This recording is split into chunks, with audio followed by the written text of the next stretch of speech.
Kanë vijuar në qarkun e Shkodrës operacionet policore të koduara koordinata për parandalimin, evidentimin dhe goditjen e tentativave për kultivim të bimëve narkotike.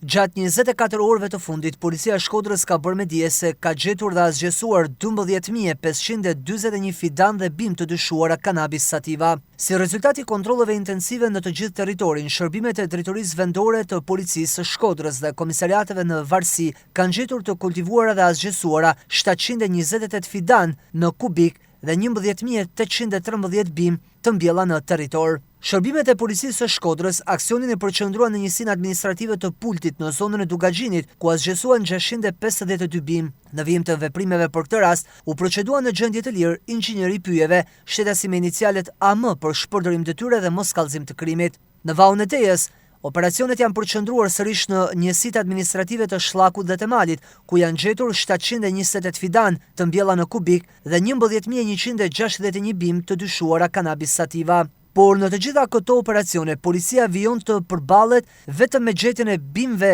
narkotike, por jo të kultivuesve të tyre dhe poseduesve të këtyre territoreve. Në këtë drejtim po vijon puna për identifikimin, kapjen dhe nxjerrjen para përgjegjësisë penale të autorëve. Operacioni antikanabis i koduar koordinata do të vijojë edhe gjatë javëve në vijim.